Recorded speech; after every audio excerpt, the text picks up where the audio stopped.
In a small town, a young black boy's life is turned upside down when two police officers wrongly arrest him. But they didn't know who his father was. What happens next shocks the community and sparks a fight for justice that goes beyond one family.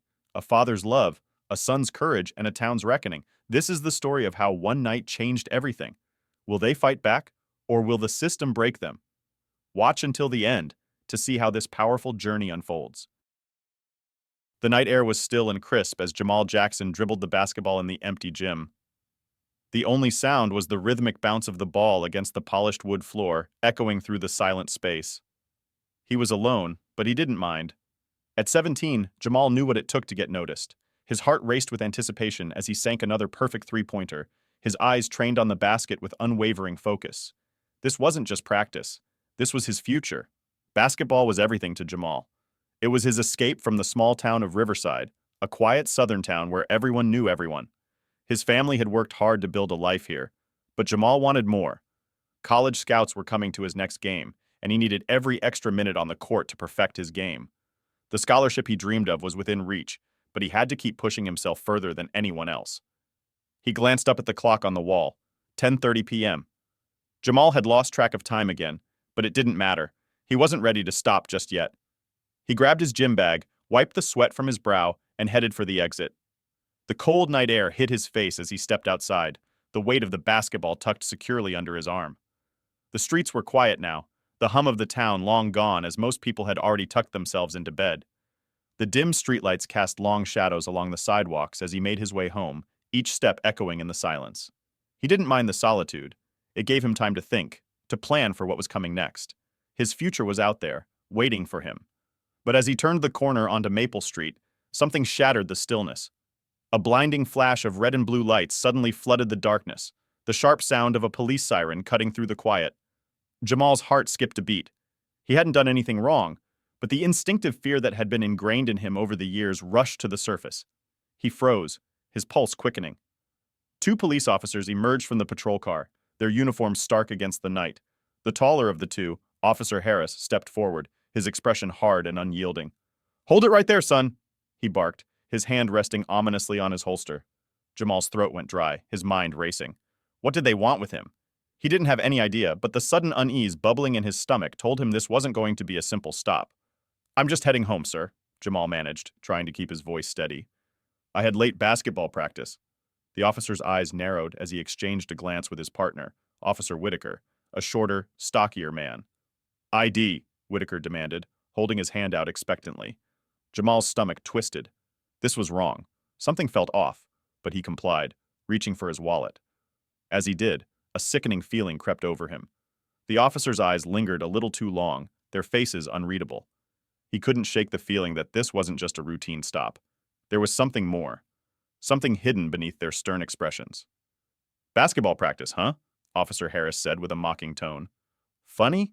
I didn't know breaking into cars was part of basketball training." Jamal's eyes widened in disbelief. What? No, sir, I swear, I was just at the gym. You can call Coach Johnson if you don't believe me." "Don't waste our time, kid," Harris sneered. "We've had reports of suspicious activity in this area. A young man matching your description was seen trying car doors." Jamal's heart raced, a cold sweat starting to form on his brow. He was terrified, confused. Why was this happening? He didn't break into any cars. He didn't even know what to say. He tried again, his voice cracking. "Officers, please, there's been some kind of mistake. I've been at the gym the whole time." But his protests fell on deaf ears. Whitaker circled around him, his eyes scanning Jamal as if searching for something to confirm his suspicions. Jamal's mind was racing. What if they didn't believe him?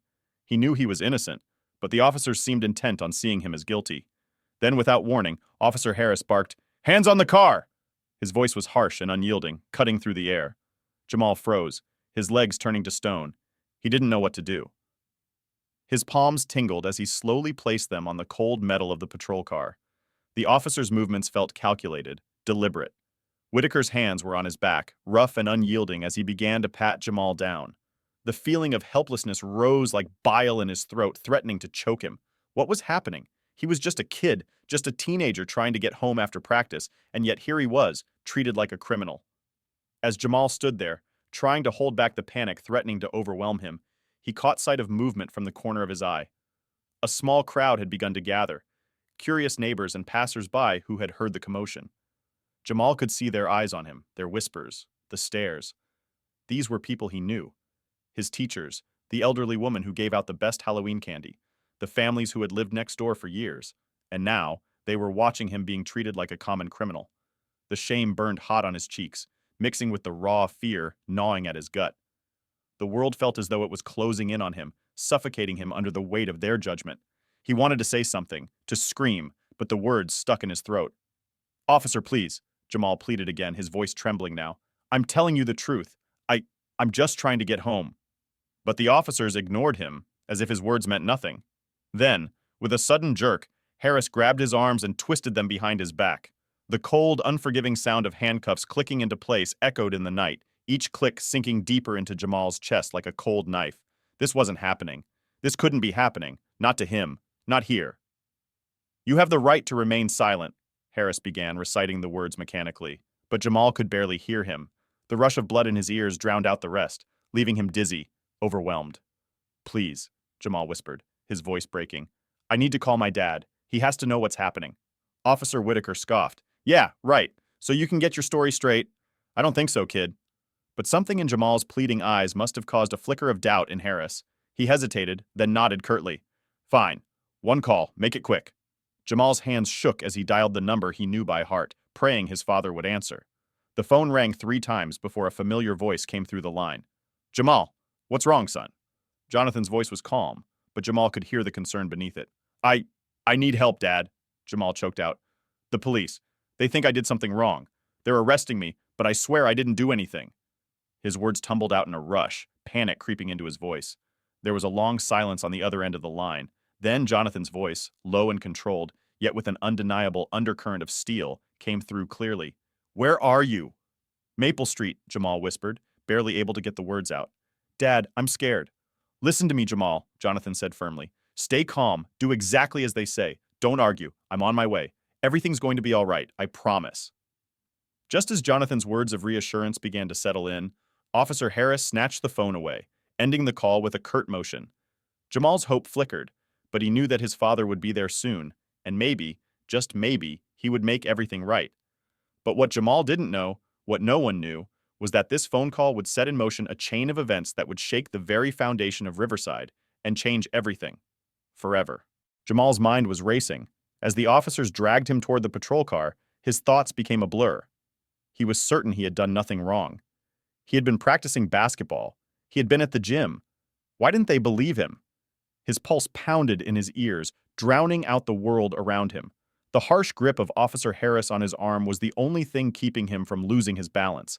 Jamal's feet shuffled uneasily on the cracked sidewalk, the cold metal of the handcuffs biting into his wrists. The small crowd that had gathered on the sidewalks grew. The murmurs from the neighbors grew louder, like the low hum of distant thunder. Some people watched from the windows of their homes. Others stood on porches, craning their necks to see what was happening. Jamal could feel their eyes on him, the judgment in their stares. It wasn't just the officers who saw him as a criminal, it was the entire town. He knew these people. They had watched him grow up. They had seen him work tirelessly on the basketball court. But now, as the officers pushed him into the back of the patrol car, they watched him as though he was a stranger, a dangerous one. His stomach twisted with shame. He had never felt so exposed in his life. "Stay calm," he whispered to himself, trying to steady his breathing. The words felt hollow. How could he stay calm when his whole world was unraveling before his eyes? The cold steel of the car door slammed shut behind him, but the sound of it seemed to echo far louder in his mind. He could feel the eyes of the town on him, even through the thick windows of the patrol car. His throat was dry, his chest tight. His hands, still handcuffed, were pressed against his lap, and his body was stiff, like a marionette whose strings had been pulled too tightly. He thought of his father. Jonathan Jackson, the chief of police, had always told him that justice would be served, that they were part of a system that protected people. But what good was that system when it failed you? When it failed his own son? Jamal's heart sank. He thought of his mom, Evelyn. How would she react when she heard? The anxiety coursing through him was almost suffocating. How would they explain this? His father had fought so hard to build trust between the police and the community, and now this was happening. It didn't make sense. Why was this happening to him? His mind kept returning to the arrest, the accusations, the officers' cold stares. They had no idea who he was, who his father was. Did that make a difference? Was he just another young black man who was seen as a threat for simply existing in their town? Was that the truth no one had wanted to face? Suddenly, the car came to a halt. Jamal's heart skipped a beat. He had been so lost in his thoughts that he hadn't noticed the patrol car turning. The door opened, and the blinding white lights of the station flickered ahead. He was here, the Riverside Police Station. The air was thick with tension as Jamal was escorted out of the car. His legs felt heavy beneath him, and he stumbled slightly as the officer, Harris, jerked him forward. He could see the figures inside the station, the cold fluorescent lights flickering in the hallway. The officers' voices echoed off the walls, but Jamal couldn't focus on any of it. The only thing that mattered was getting out of here, getting back to his family. The officers pushed him into a small room, its walls bare and sterile. Jamal sat down on a hard metal chair, his arms still behind his back, the coldness of the handcuffs like a constant reminder of the injustice of it all. His head swirled as the door slammed shut behind him, and he was left alone in the silence. "Where is he?" he muttered to himself. His father should have been here by now. The thought of Jonathan Jackson, the one person who could make this right, kept him tethered to hope. But the longer he sat there, the more that hope began to fray at the edges. The minutes stretched on, dragging their weight behind them. Jamal had no idea how long he'd been sitting there when the door finally opened. A tall officer in a uniform stepped inside, looking at him with a mixture of confusion and something else. Was it fear? For the first time, Jamal felt the officer's apprehension, as though they weren't sure what to do with him now that they'd realized who he was. They had arrested the chief's son. That was their first mistake. "Hey, kid," the officer said, his voice awkward. We were just doing our job, all right?" Jamal didn't respond. He couldn't. His mouth felt dry and his throat was tight. He was beyond angry. He was beyond frustrated. This wasn't just about the arrest anymore. It was about the fact that these officers had taken everything from him in one single moment. They had turned his world upside down. They had humiliated him in front of his friends and neighbors, and all because of their bias. Officer Whitaker followed behind, his steps hesitant. "We didn't know. I didn't know who you were. You should have said something sooner, kid. If we'd known—" "Save it!" Jamal snapped, finally breaking his silence. His voice shook with a mix of rage and disbelief. "You didn't care who I was. You just saw a black kid walking alone at night and thought you had the right to treat me like a criminal." Whitaker's face faltered. Harris stood silently in the doorway, his arms crossed. The silence that followed Jamal's words hung in the air like a weight, oppressive and suffocating. Neither of the officers knew how to respond. The truth was staring them in the face, and they couldn't escape it. Jamal stood up suddenly, his chair scraping against the floor with a loud screech. The officers flinched at the sound, but Jamal didn't care. He was done being quiet, done being passive. This was his life, and they had no right to destroy it. "You don't get to do this to me," he spat, his voice low but filled with conviction. "You don't get to take everything I've worked for and throw it away because of your ignorance. I didn't break into any cars and I didn't deserve this." He was shaking now, but the anger made him stronger. He knew what was coming next. He knew his father would be here soon, and that would be the moment everything changed. As if on cue, the door opened again. Jamal's eyes snapped toward the entrance, and there stood Jonathan Jackson, his father, the man who had worked tirelessly to make the town safer for everyone, the man who had broken through barriers and helped mend relationships between law enforcement and the community. But none of that mattered now, because Jonathan Jackson was standing here, face to face with the officers who had made a mistake, his mistake, and Jamal was going to make sure they never forgot it. "Dad!" Jamal cried out, his voice breaking as he rushed toward his father. Jonathan held his arms out, and Jamal fell into them, the weight of everything he had experienced in the past few hours crashing down on him. For the first time that night, he felt safe. "Let's get you out of here," Jonathan said, his voice steady but filled with a quiet intensity. The officers moved aside as Jonathan guided his son toward the door, but before they left, he turned to face Harris and Whitaker one last time. "I'll be having a word with both of you," Jonathan said coldly. "You'll answer for what you've done. You don't get to treat my son like this, and you don't get to ignore the damage you've caused." With one final glance, Jonathan led Jamal out of the station, their footsteps echoing in the silence. As they walked out into the night, Jamal couldn't help but wonder how far this would go. He had no idea what was coming next, but one thing was certain. This was only the beginning. The night air felt colder as Jonathan Jackson's boots clicked sharply against the pavement, his heartbeat steady but fierce as he approached the Riverside police station. His phone call with Jamal had been brief, but enough to send a sharp, cold spike of dread through his veins. He knew his son was innocent. There was no question in his mind about that. But the injustice of it all, the fact that it had happened to his son, stung like a wound that wouldn't heal. As the chief of police, Jonathan had spent years fighting to bridge the divide between law enforcement and the community. He'd worked tirelessly to build trust, to prove that police officers were here to protect, not harm. And yet, here he was, faced with the most painful reality: his own son, handcuffed and wrongfully accused. He shoved the door open with a firm hand, the fluorescent lights above casting harsh shadows across the nearly empty lobby. A few officers looked up in surprise at his arrival, but Jonathan didn't pause to greet them. His eyes were fixed on the hallway that led to the interrogation rooms. His son was inside, alone. He moved quickly, his steps purposeful. As Jonathan passed the reception desk, Officer Jenkins, a veteran of the force, caught sight of him and stood up, a nervous look on his face. "Chief," Jenkins greeted, his voice filled with uncertainty. "We weren't expecting you tonight. Is everything all right?" Jonathan barely acknowledged the question. His jaw was tight, his eyes steely. "Where is he?" he demanded, his voice firm but controlled. "Jamal?" Jenkins asked, his expression flickering with confusion before turning to alarm. "He's in interrogation room 2. But Chief—" Jonathan didn't wait for him to finish. His hand was already on the door, pushing it open without hesitation. The room was smaller than he expected, dimly lit and sterile, the metal table between the officers and his son like a barrier that separated them. Jamal was sitting there, his back slightly hunched, a picture of fear and resignation. His handcuffs glinted in the harsh light, still firmly attached to his wrists. He looked up at his father with a mix of relief and shame, his eyes filling with tears that he quickly blinked away. For a split second, Jonathan felt his heart break, but he didn't let it show. Not now.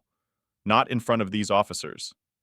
The sight of his son, the young man who had worked so hard to get where he was, being treated like a criminal, humiliated in front of strangers, was a blow he wouldn't soon forget.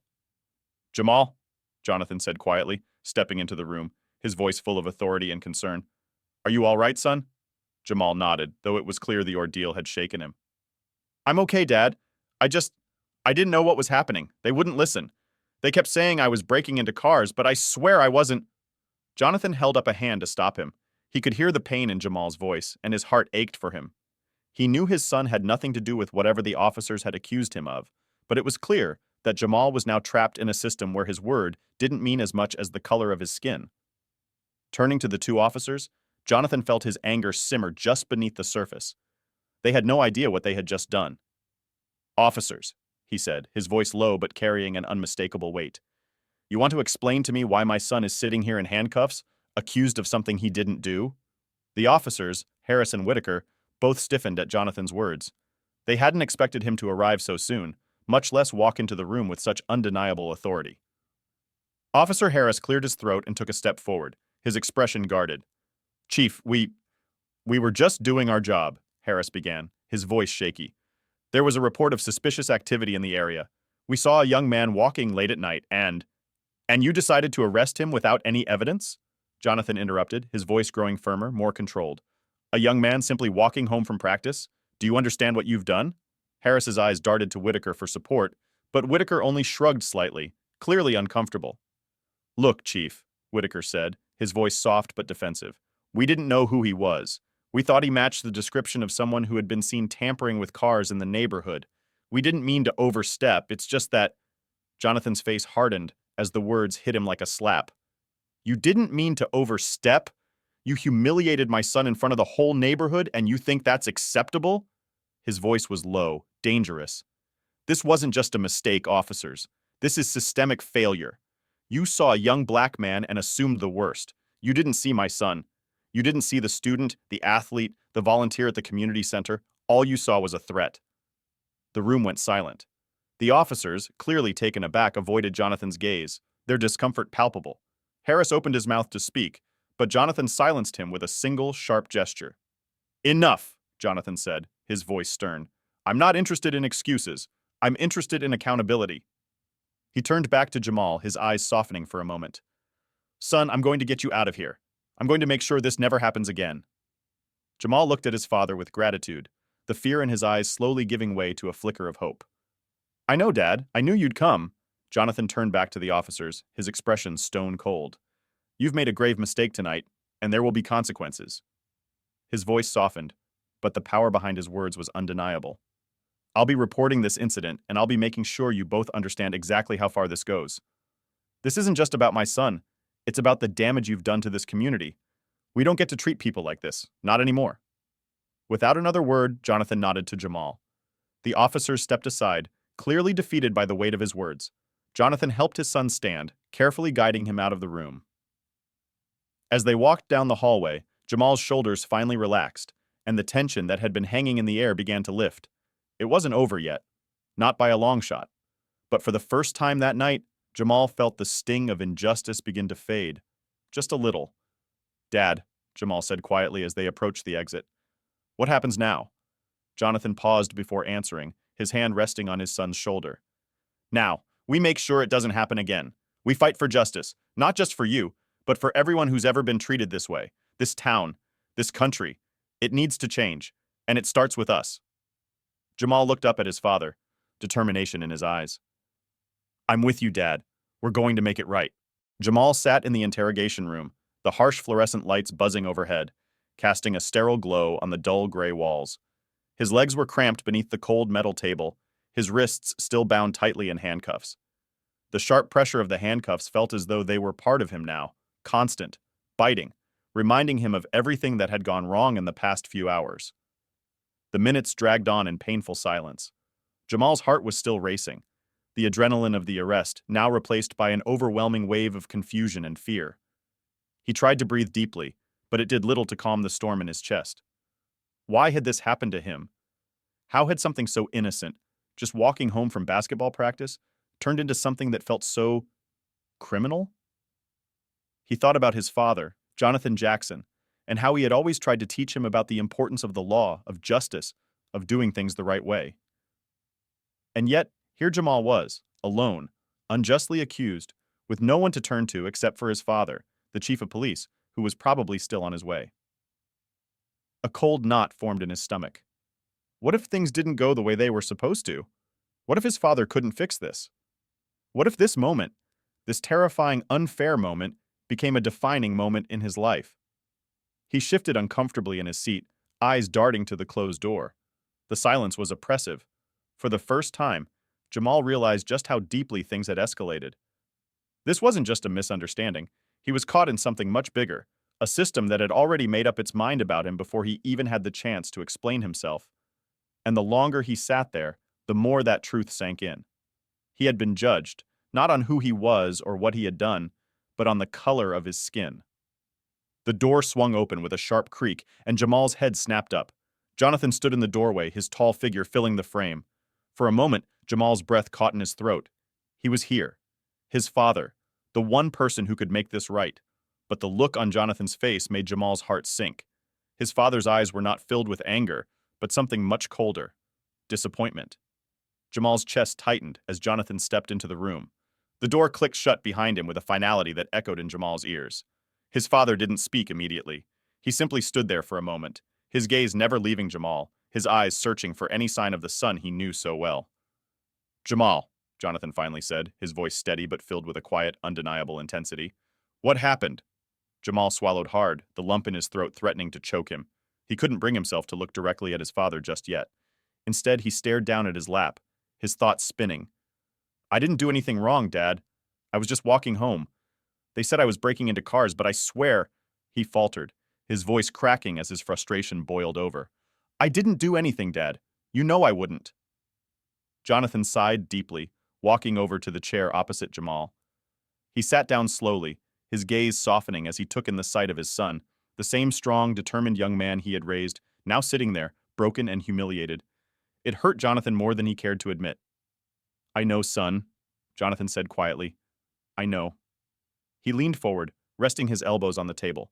But they don't know that. They don't know you the way I do. They don't know what you're capable of, or how hard you've worked to get to where you are. Jamal's eyes finally met his father's. So why is this happening? Why me, Dad? Why am I the one being treated like this? Jonathan's face hardened as he stood up and turned toward the door. He knocked once, sharply, and the door opened. In came Officer Harris and Officer Whitaker, their faces tight with apprehension. Jonathan's gaze was cold as he locked eyes with them. I need answers, Jonathan said, his voice low but heavy with authority. The officers exchanged uncomfortable glances, their discomfort palpable as they stood awkwardly in the doorway. We we were just doing our job, Chief, Officer Harris stammered. We saw a kid walking down the street late at night, matching the description of a suspect in a local break-in. We didn't know. A kid walking home from basketball practice, Jonathan interrupted, his voice rising with frustration. That's what he was, Harris, a kid walking home. And what exactly gave you the right to treat him like a criminal, to put him in cuffs and humiliate him in front of everyone? Where's the logic in that? Officer Whitaker shifted uncomfortably. We we didn't know who he was. We weren't sure if... Jonathan slammed his fist on the table, the sound reverberating in the small room. You didn't know who he was. You didn't care who he was. You saw a black kid walking late at night, and you decided that was enough. Enough to stop him, to harass him, to accuse him of something he didn't do. Both officers flinched as Jonathan's words hit them like a ton of bricks. Harris opened his mouth to defend himself, but Jonathan cut him off. This isn't just a mistake. This is systemic. This is the problem I've been trying to fix for years. And you two? You're a part of it. You've perpetuated it. You've made my son for God's sake, feel like a criminal in his own town. You've torn apart everything we've worked for. The silence in the room was thick, heavy with the weight of Jonathan's words. Whitaker looked down, guilt flashing across his face. Harris shifted uncomfortably, unable to meet Jonathan's gaze. You have no idea what you've done, Jonathan continued, his voice calm but intense. This isn't just about Jamal. This is about the community. This is about every young person of color who's ever been treated like they don't belong, like they're guilty before they've even been given a chance. Jonathan turned his back to them, his voice trembling with the weight of his disappointment. And you know what? I'm not going to let this go. You'll be held accountable for what you've done, and you'll learn the hard way what it means to lose the trust of the people you're supposed to protect. The officers stood in stunned silence, their eyes wide with realization. Harris looked down at the floor, clearly shaken by Jonathan's words. Whitaker, who had always prided himself on being one of the good ones, was now confronted with the painful truth of his own complicity. I'm suspending you both, Jonathan said firmly. Effective immediately. I'm putting you on administrative leave until a full investigation is completed. And if the outcome of that investigation doesn't meet the standards I hold for this department, you'll both be out of a job.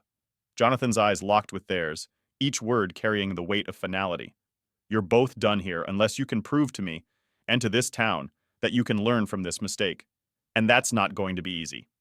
As the officers slowly turned to leave, Jonathan felt a brief flicker of satisfaction, but it was quickly swallowed by the overwhelming anger that still burned within him. He wasn't just angry at Harris and Whitaker. He was angry at the entire system that had allowed this to happen, at the years of prejudice that had gone unchecked, at the idea that young black men could be stopped and questioned simply for existing. He turned back to Jamal, his son, who had been silently watching the confrontation. It's over, son. You're going home. Jamal's eyes filled with tears of relief, but his expression was still one of disbelief. He hadn't fully processed what had just happened. His father was right, though. It wasn't over. This was just the beginning. The officers left the room, their shoulders slumped in defeat. Jonathan walked over to his son and placed a hand on his shoulder. We're going to make sure this doesn't happen again, Jamal, Jonathan said quietly, his voice thick with emotion. We're going to fight for what's right. And for the first time that night, Jamal felt a spark of hope flicker in his chest. The news of Jamal's arrest spread like wildfire through Riverside, faster than anyone could have imagined. What had started as a routine stop had ignited a firestorm of controversy. The streets buzzed with whispers and heated discussions. People who had known Jamal since he was a young boy were in shock, some of them questioning what had happened, others dismissing it as just another mistake by the police. But for Jonathan Jackson, the chief of police, it was more than a mistake. It was a betrayal. He had spent years fighting for reform, working tirelessly to change the culture within the department, to create a law enforcement system that served and protected every member of the community, regardless of their race. But now, his own son, his flesh and blood, was the one who had been wronged. And that, in Jonathan's mind, could not go unaddressed. He had made up his mind. The town needed to hear the truth. The world needed to hear the truth. And the only way to make sure it happened was for him to take the first step, publicly. The Riverside Police Department was packed with officers and staff as Jonathan walked into the building that morning. His face was grim, and though he tried to maintain composure, The weight of the decision hung heavy on him. There were murmurs as he passed by, some looks of sympathy, others filled with skepticism. It didn't matter. Jonathan had made the call. A press conference would be held at noon. By the time the clock struck 12, a crowd had gathered outside the police station, their faces a mixture of curiosity, anger, and confusion. Local news outlets had arrived, cameras ready, reporters eagerly waiting to hear what the chief had to say. Jonathan had prepared himself for this moment. He knew the stakes were high. If he wanted to rebuild the trust that had been broken, he needed to speak from the heart. But he also needed to be firm. No one could walk away from this without understanding the gravity of what had happened. Jonathan stepped up to the podium, adjusting the microphone as the crowd fell into a hushed silence. Behind him, Jamal stood quietly, his presence a reminder of the emotional weight of the day. He hadn't spoken much since the arrest, but he knew this moment was necessary. His father was giving him the courage to speak out, even though his hands trembled and his heart raced. He was scared, but more than that, he was determined. Jonathan took a deep breath before speaking. "Good afternoon," his voice rang out, steady and strong, but heavy with emotion. "I stand before you today not just as your chief of police, but as a father. A father who has been forced to watch his son endure something no child should ever have to experience, something that should never have happened." He paused, allowing the weight of his words to settle. The crowd remained still, waiting for him to continue. "My son, Jamal Jackson, was wrongfully arrested by two officers who did not see him for who he is. A young man with dreams, a young man who has worked tirelessly to build a future for himself.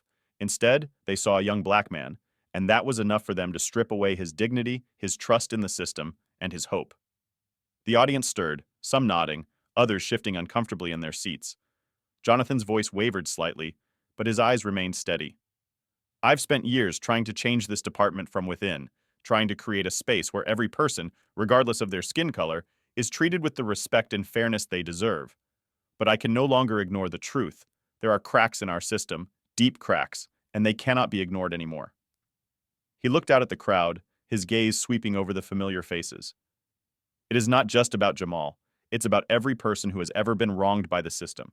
Every young person who has been unfairly targeted. Every parent who has been forced to explain to their child why the world can sometimes feel so unjust. We have to do better. We have to hold ourselves accountable. Jonathan's words were met with a mix of responses. Some people nodded in agreement, their faces softening with the understanding that this was not just about one incident, it was about a larger problem. Others, however, seemed uneasy.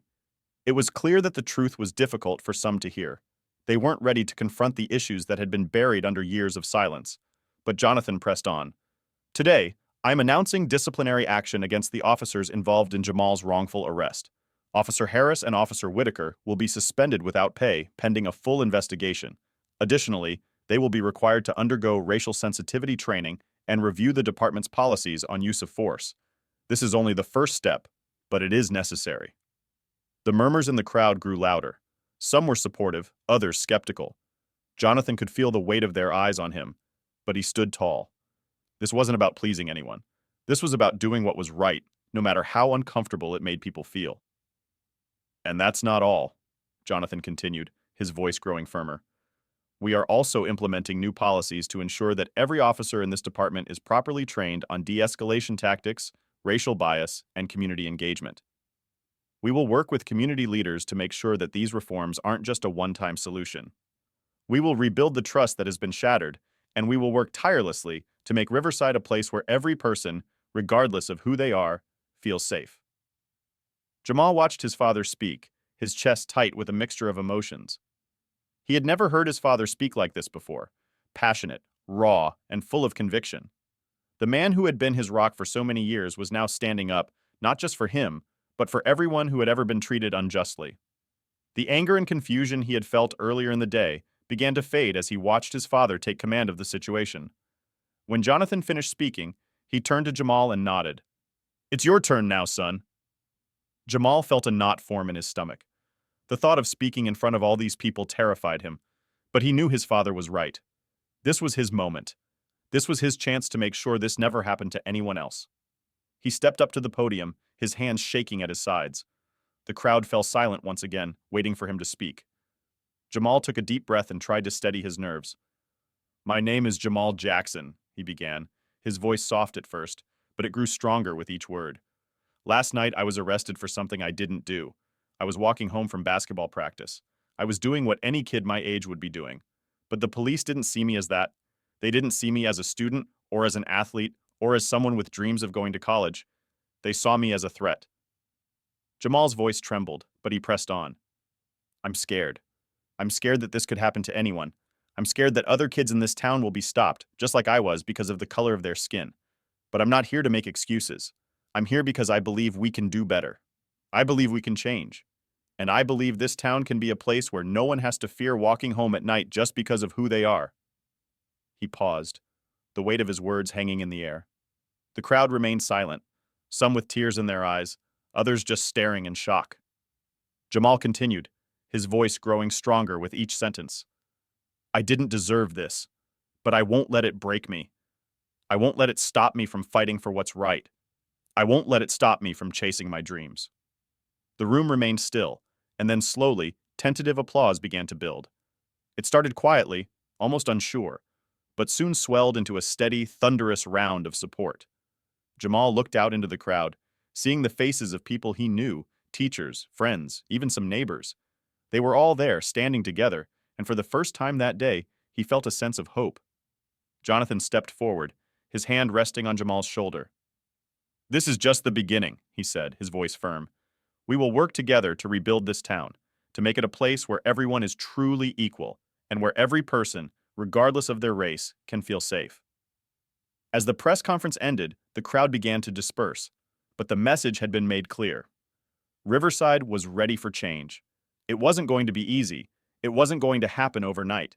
But the first step had been taken, and for Jonathan and Jamal Jackson, that was enough. For now. The streets of Riverside buzzed with conversations that had been long avoided. The arrest of Jamal Jackson had forced the community to face uncomfortable truths about racial prejudice, law enforcement, and the fabric of their small town. The once tight-knit community was now divided. Some people expressed their support for the Jackson family, while others remained defensive, unwilling to acknowledge the systemic issues that had been brought to light. Jonathan Jackson's words had echoed through the town like a wake-up call, and now the reverberations were being felt in every corner of Riverside. People who had lived next door to each other for decades were suddenly questioning one another's assumptions. Jamal's arrest, something that had once seemed like just another isolated incident, had sparked a much larger conversation, one that was difficult but necessary. In the weeks that followed, town hall meetings were held, and public forums were arranged for people to express their opinions. The streets were filled with heated debates, but a sense of urgency had overtaken the town. The need for change was clear, even to those who had once turned a blind eye to the issue of racial injustice. I don't know how to feel about all this, Margaret Turner, a lifelong resident of Riverside, admitted as she sat across from her neighbor Edward at the local diner. I never thought we had a problem with racism here. I always thought we treated everyone the same. Edward, an older man who had lived in Riverside for over 50 years, looked down at his coffee cup, uncomfortable with the conversation. I get it, Margaret. It's hard to believe that something like this could happen here, but, well, I can't ignore what happened to that boy. No matter how you spin it, something's broken. The truth had started to settle in, and it wasn't easy to face.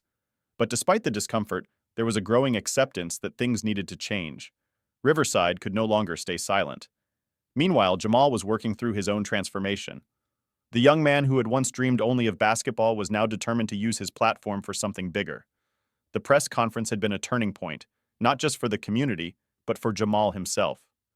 What had begun as an experience of injustice had opened his eyes to the power of his voice.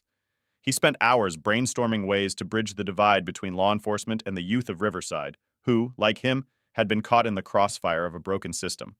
Inspired by his own experiences and his father's leadership, Jamal came up with the idea of a mentorship program. It wasn't just about teaching kids how to play basketball or helping them with their schoolwork. It was about showing them that their lives mattered, that they weren't just products of their circumstances. It was about giving them a chance to see beyond the walls of their small town, to reach for something greater. Jamal approached his father with the idea one evening, his face a mix of excitement and uncertainty. Dad, I've been thinking about starting a mentorship program, Jamal began.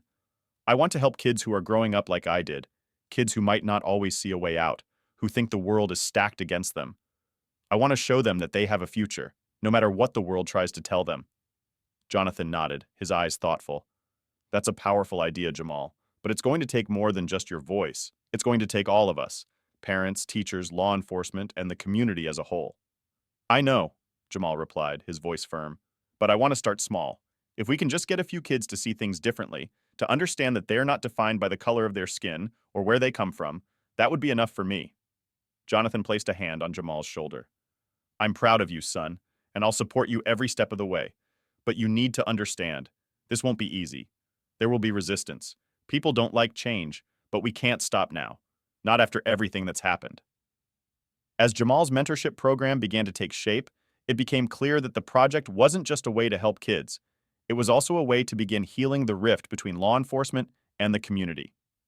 Jamal approached local police officers, including his father's colleagues, asking them to join the initiative. Some were reluctant, unsure of how to approach the kids they had spent years policing. But as Jamal and Jonathan continued to push forward, they slowly started to see the value in what the mentorship program could accomplish. Officer Jenkins, one of the few who had shown remorse for Jamal's arrest, became one of the first officers to volunteer. I've seen firsthand how this town has struggled with trust between the police and the community, he said during one of the early meetings.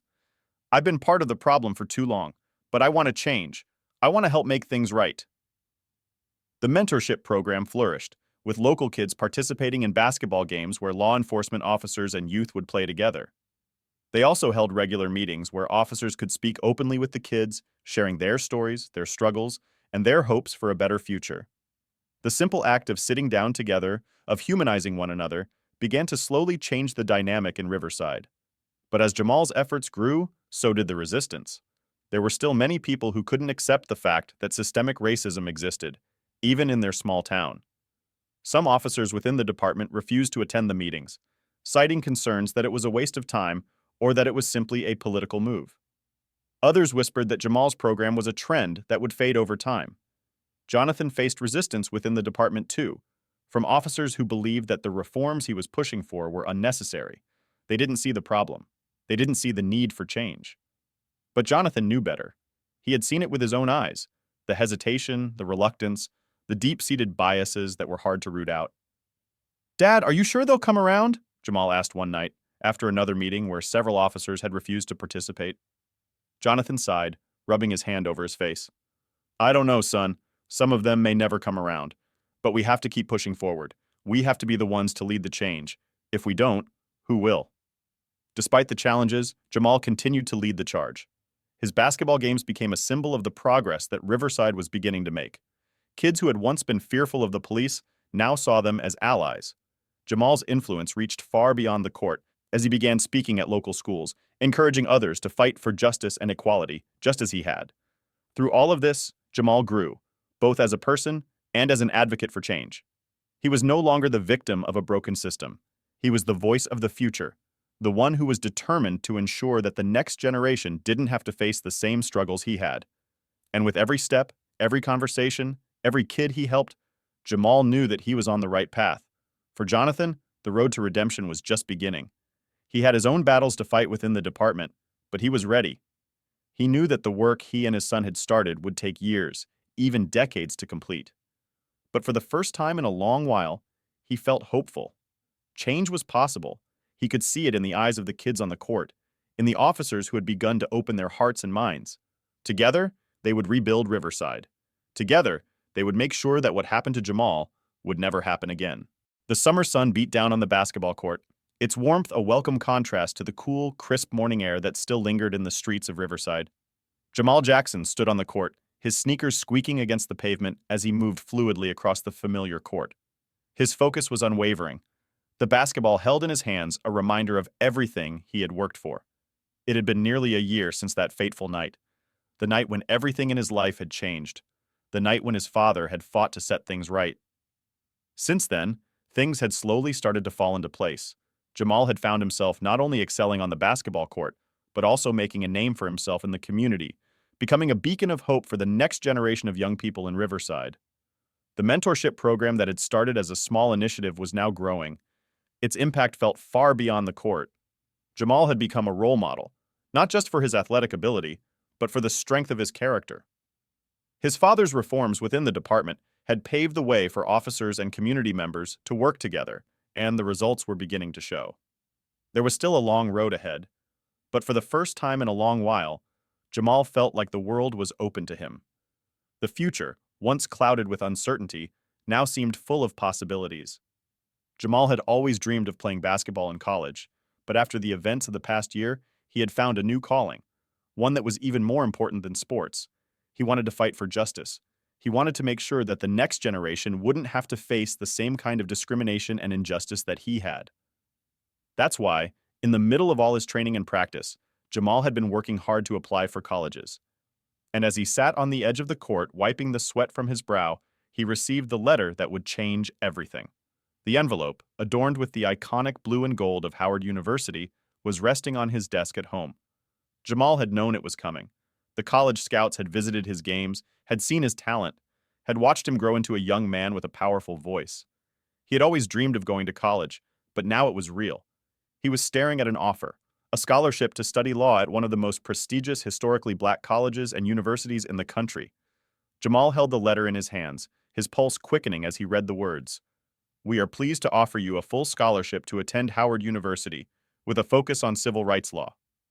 A smile spread across his face as he sat back in his chair, the weight of the offer sinking in. Howard University was a place where the history of the civil rights movement lived and breathed. It was a place where Jamal could take his passion for justice and turn it into something bigger, something that could change the world. As he folded the letter and set it aside, Jamal felt his father's presence in his mind. Jonathan Jackson had worked tirelessly for the changes they were now seeing in Riverside. He had been the one who had pushed for reforms in law enforcement, the one who had stood firm even when it seemed impossible. And now his father was about to take on an even bigger role. Jonathan had been appointed as the state police commissioner, a position that would allow him to continue the work he had started in Riverside, but on a much larger scale. His leadership was already inspiring other law enforcement agencies across the state to begin similar reforms. It was clear that Jonathan's influence was reaching far beyond the borders of Riverside, and the momentum for change was beginning to build. Jamal felt a deep sense of pride for his father. He had watched Jonathan struggle and fight for everything he believed in, and now he was witnessing his father's hard work pay off. Jonathan's appointment was a huge step forward, not just for their family, but for the entire state. Jamal knew that his father's work was far from over, but the impact he was making was undeniable. That evening, father and son sat together on the porch, the fading light of the day casting long shadows across the front yard. The air was warm, the sound of crickets filling the silence as they reflected on everything that had happened. Jamal's thoughts were scattered, his mind racing with the possibilities ahead. Howard University, law school. His future seemed so much brighter than it had just a year ago. Jonathan sat beside him, his gaze focused on the horizon as he took a deep breath. "You're going to do great things, son," Jonathan said quietly, his voice filled with pride. "I can see it in you. You've always had the drive, the heart. And now, with everything that's happened, I know you'll make a difference." Jamal looked at his father, his voice soft but filled with emotion. "I couldn't have done it without you, Dad.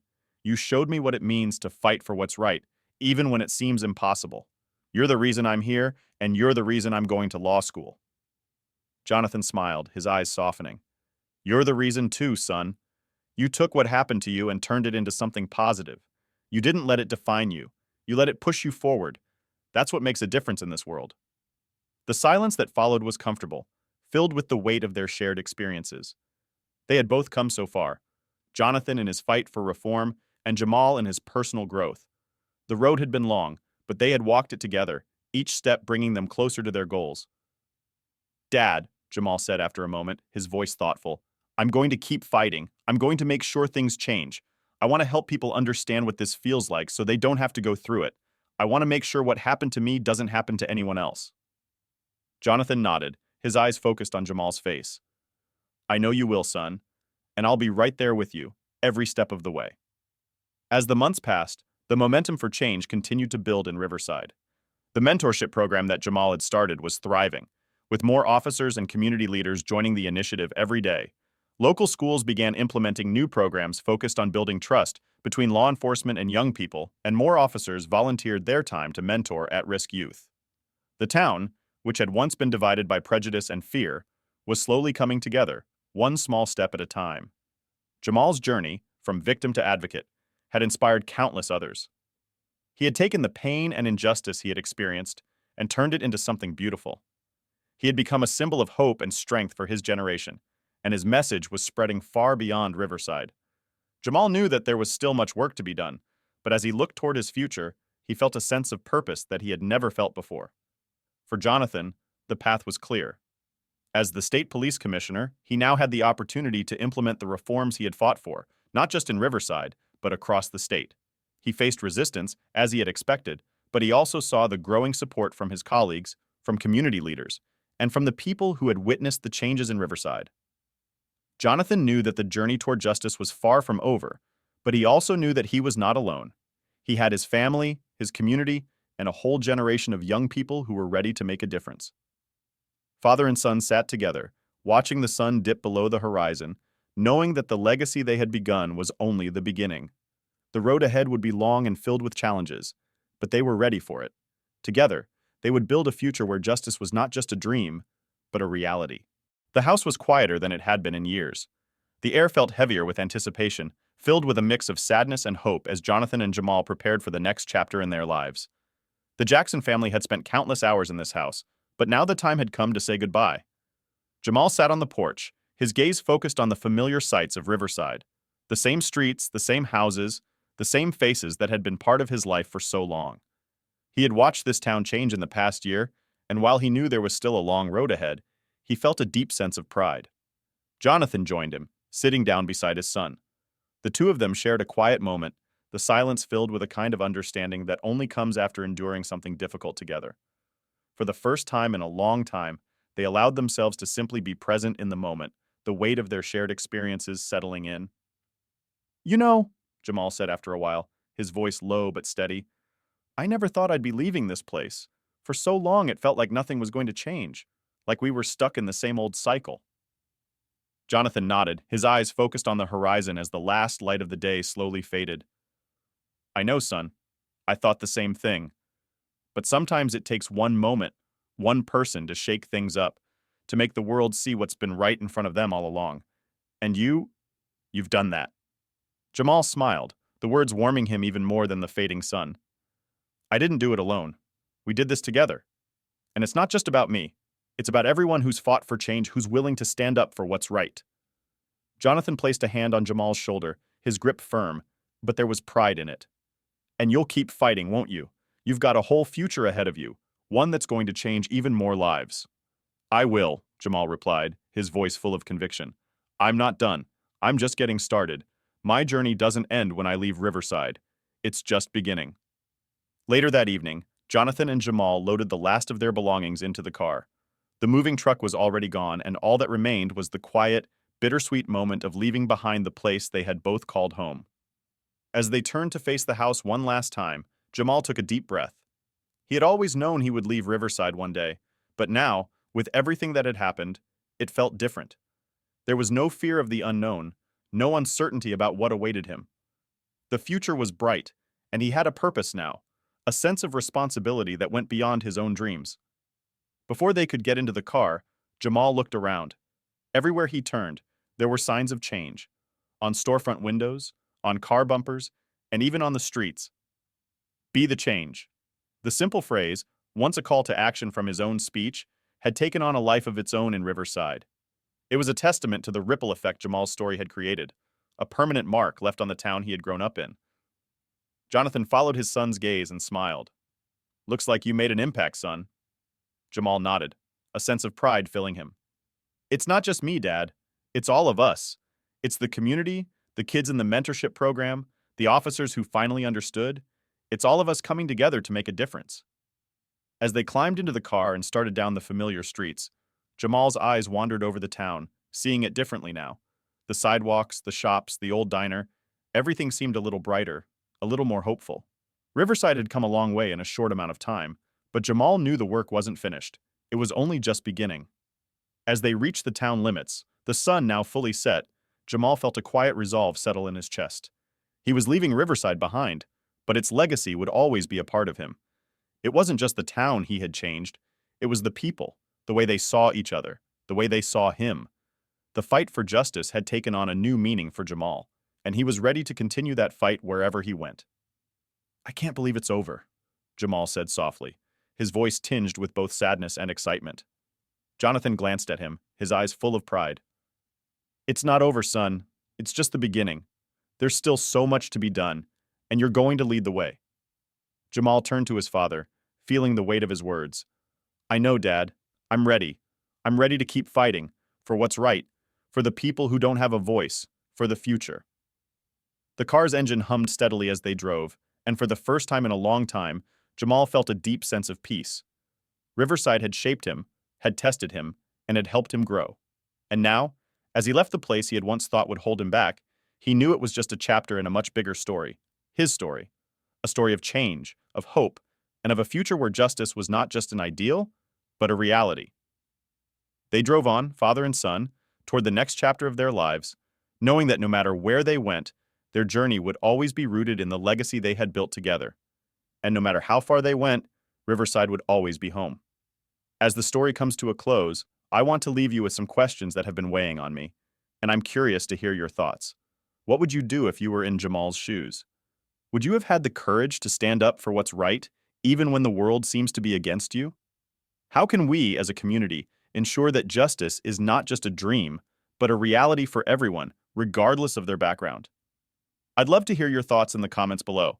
If this story resonated with you, don't forget to like and subscribe for more impactful stories that challenge us all to make a difference. Let's keep the conversation going. Change starts with us, and together we can build a better future.